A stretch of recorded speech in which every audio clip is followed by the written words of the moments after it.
comprendre quelques concepts avant de rentrer dans le vif du sujet. Encore une fois, est-ce que là, jusque-là, tout va bien pour tout le monde? Oui, ok. Euh, il est important de comprendre certains concepts. Qu'est-ce que c'est qu'une matrice? Qu'est-ce que c'est qu'une matrice de conscience? Qu'est-ce que c'est qu'une matrice de temps? Afin de comprendre notre histoire. OK? Donc, je vais lire cet extrait qui est très important. Et pareil, si vous avez des questions, vous m'interrompez, si c'est pas assez clair. Les ravages causés dans le cosmos par la lutte entre intelligence organique créatrice et intelligence artificielle consommatrice et destructrice nous demandent de comprendre les concepts de temps, conscience et anomalie électrostatique. Déjà, pour être plus précis, quand on parle d'intelligence organique créatrice et intelligence artificielle consommatrice, donc on donne pour acquis que ces fameuses guerres stellaires et galactiques, ce sont en vue ces deux protagonistes principaux, qui sont, un, les protagonistes de la matrice organique, et tous les autres, les fameux anges déchus, ouais, les Elohim déchus, on va les retrouver plus tard, qui se sont coupés euh, de la connexion divine et qui ont créé leurs propres univers artificiels. Donc l'intelligence artificielle, au-delà de celle qu'on peut connaître à travers les technologies terrestres, en réalité a des origines bien plus lointaines et extraterrestres. Et on va comprendre pourquoi. Quand on parle de matrice temps, nous parlons en réalité de matrice de conscience. La matrice de conscience est une plateforme d'espace-temps permettant à développer l'expansion naturelle de la conscience. L'illusion de temps est créée par le déplacement de la conscience à travers les fractales de la réalité holographique. Pour essayer de la faire simple et que vous compreniez bien, imaginez les films d'autrefois quand ils étaient sur de l'argentique, quoi, des bandes. Les films, euh, c'est un suivi de photographies immobiles, je ne sais plus combien, 40 par seconde, 20 par seconde, je ne sais plus, qui permettent de visualiser le mouvement, c'est-à-dire le déplacement de l'attention de la conscience sur des objets fixes. Mais les images sont fixes, existent déjà. Le mouvement dans le temps est donné par la perception optique, donc une perception de conscience. Donc, l'illusion de temps est créée par le déplacement de la conscience à travers donc, ces fractales, hein, comme les images d'un film, de la réalité holographique. Et bien sûr, collectivement et bien sûr individuellement, quel que soit le type ou la forme de corps-matière manifestée. L'expérience du temps se transforme au fur et à mesure que nous évoluons ou voyageons en conscience. C'est une extension de conscience. Donc, le temps change, on peut dire que le temps s'accélère parce que notre conscience s'élargit et on a une conscience du temps qui est différente.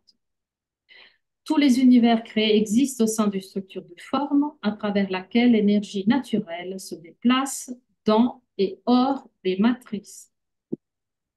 Cette énergie est l'énergie source et elle circule éternellement à travers un processus divin, sacré, parfaitement organisé et ineffable qui relie la source elle-même dans la perfection infinie de l'abondance avec toutes ses parties, particules, création de conscience et création de soi.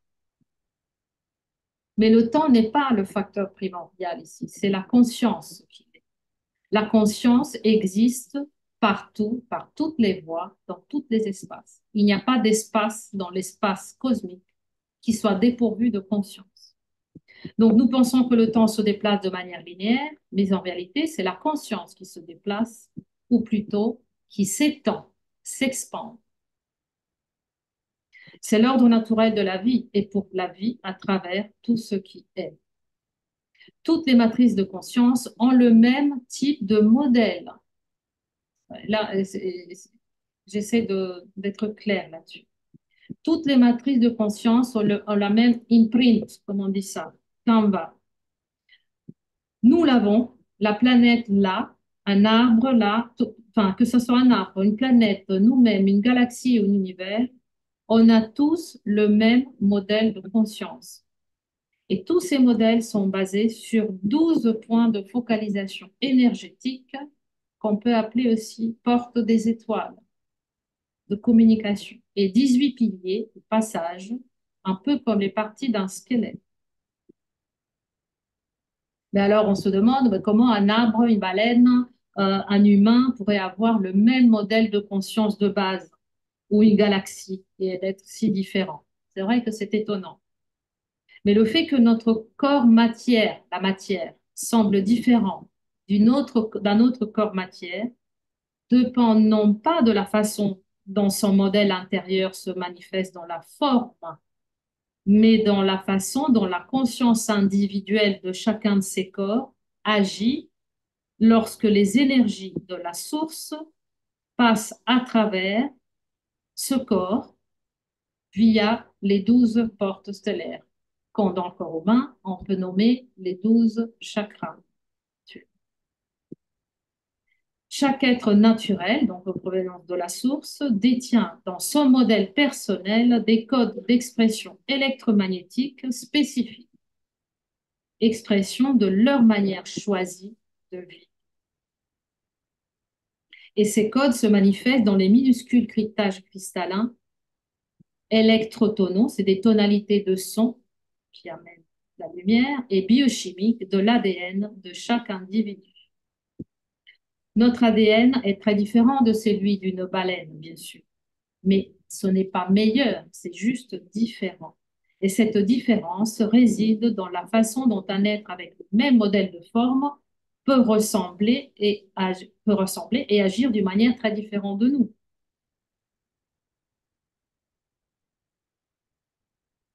Maintenant, le passage de l'énergie source à travers n'importe quel corps, quel modèle de conscience dans n'importe quel corps, permet donc à l'expansion de cette même conscience de se produire. Et l'expansion de la conscience est le but de l'existence dans tout domaine holographique, dans tout l'hologramme de l'existence. La source désire une telle expansion pour se connaître davantage. Cette expansion offre davantage de connaissance de soi à travers le soi et dans chaque être dans la création tout entière. Et ces deux lois principales sont essentielles à cette expansion. Ce sont deux lois sacrées, de dynamique sacrée, euh, sont le libre arbitre et l'unité. On va y revenir. Le libre arbitre, qui nous a été enlevé malgré ce qu'on peut croire depuis des millénaires, et l'unité. Ces deux lois dynamiques sacrées sont essentielles à l'expansion continue de tout ce qui est, afin que le tout soit en harmonie. Ainsi, pour aider à cette expansion naturelle, chaque porte des étoiles dans chaque corps source sont créées afin que l'énergie source puisse aider à élargir, intégrer les codes, ce sont des codes de feu, de fréquence électromagnétique. Pour ce faire, qu'est-ce qui se passe? La source fournit une abondance naturelle régulière tous les 26 000 ans, donc chaque préception des équinoxes, de flux d'énergie depuis le cœur de la source même et dans chaque forme de vie à travers les matrices de conscience ou matrices de temps. Et ce flux passe dans et à travers les portes des étoiles, donc les portes des étoiles de chaque être manifesté dans la matière ou pas, en leur permettant de s'ouvrir naturellement pendant un temps précis, afin que les énergies passent également dans les différents corps des êtres vivants au sein de cette matrice de conscience. Et il faut savoir Et c'est ce qui se passe exactement maintenant, lorsque la Terre et le Soleil sont absolument alignés avec le centre de notre galaxie. Et on est en train de passer cette énième phase cyclique de la précession des équinoxes. Donc, on en prend plein la gueule, mais d'une manière positive, bien sûr.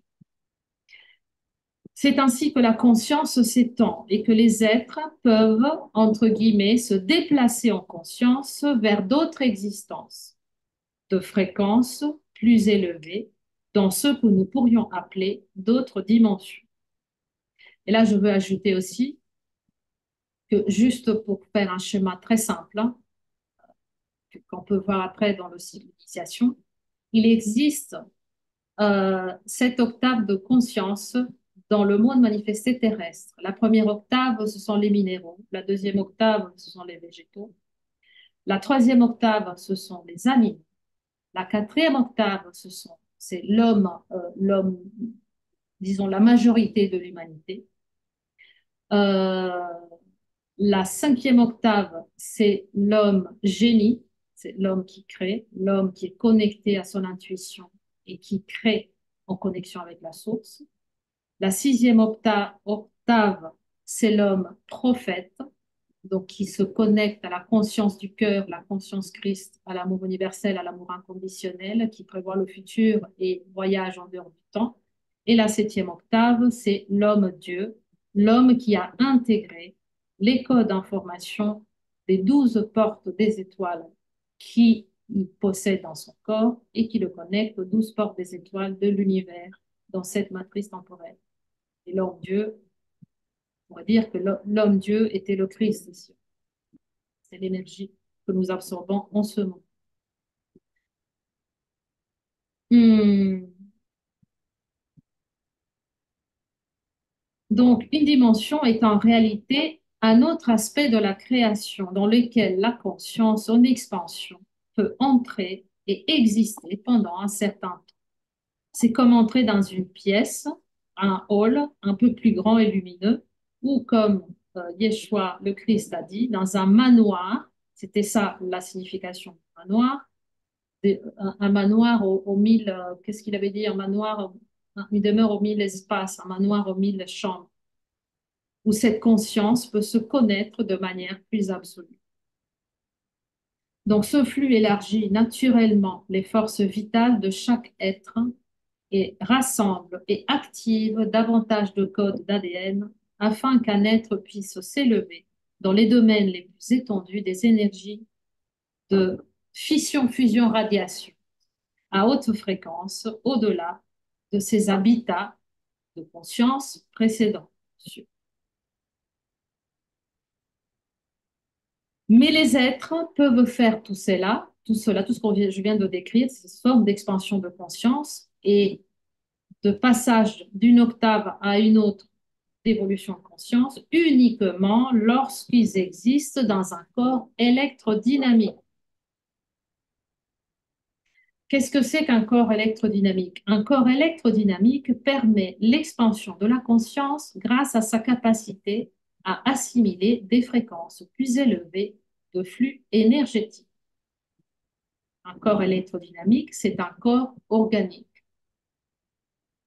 Est-ce que tous les êtres peuvent accéder à ce flux naturel et étendre leur conscience vers des domaines de fréquences supérieures? Non, non.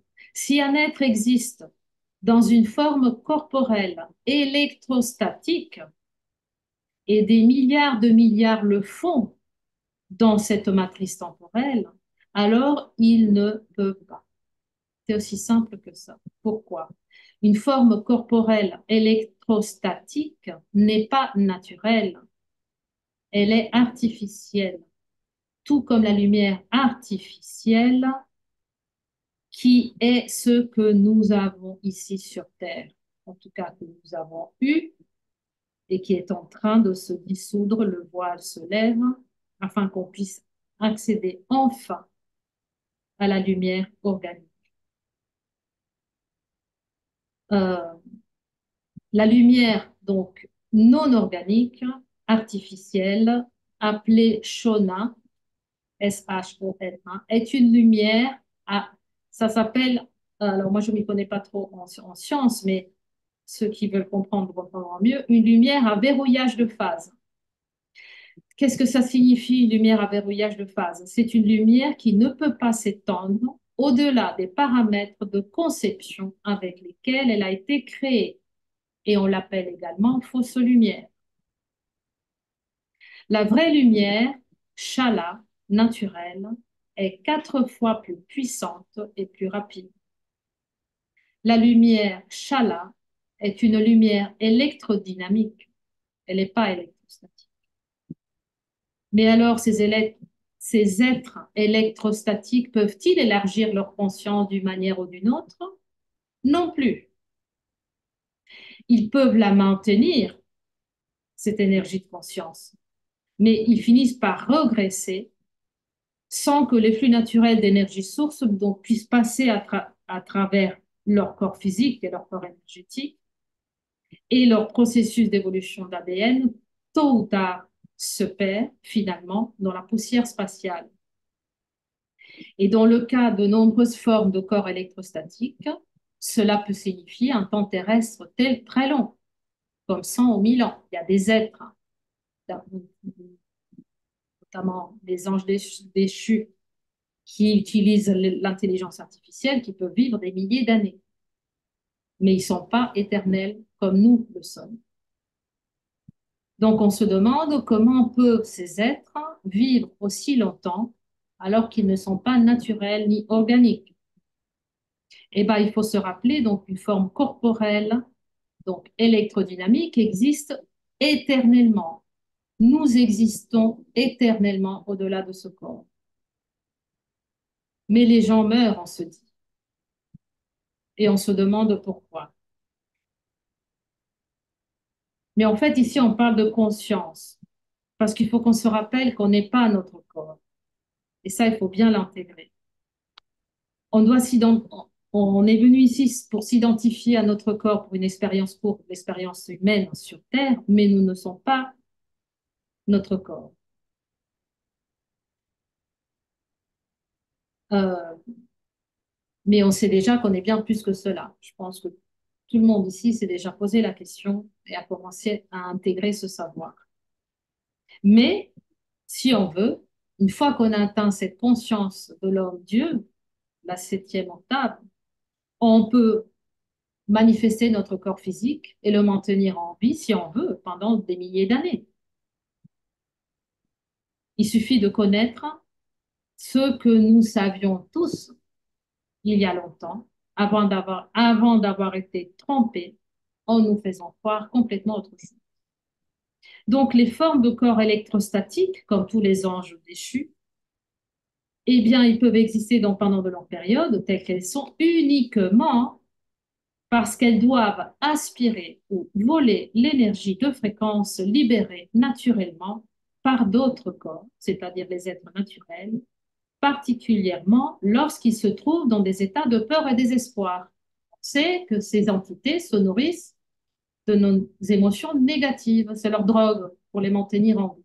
Ces fréquences les nourrissent et ils leur permettent de vivre plus longtemps. De nombreux êtres électrostatiques, très intelligents, parce qu'autrefois c'était eux-mêmes des dieux créateurs et connaissaient les univers et la création, ont réalisé il y a longtemps que s'ils devaient continuer à exister comme ils l'étaient pendant d'énormes périodes de temps, sans expansion naturelle et sans expansion donc électrostatique naturelle, avec une forme corporelle dynamique, qui pourrait donc absorber tous ces flux énergétiques de la source afin d'ascensionner, d'évoluer, ils devraient devenir des dieux guerriers et forcer simplement les autres êtres à abandonner leur propre énergie organique naturelle. Donc, fondamentalement, pour garantir un approvisionnement abondant pendant des milliers, des milliards d'années de temps, ils ont choisi de s'emparer de l'ensemble de la création et de la consommer comme nourriture, comme une sorte de consommation énergétique, et tout dans les mondes, les univers et les galaxies dont ces êtres dessus se sont emparés a été victime de leur forme, leur science, leur technologie, de la consommation de la vie. Donc tout ce qu'ils ont créé est basé sur la dynamique de la consommation et pas du tout sur l'expansion.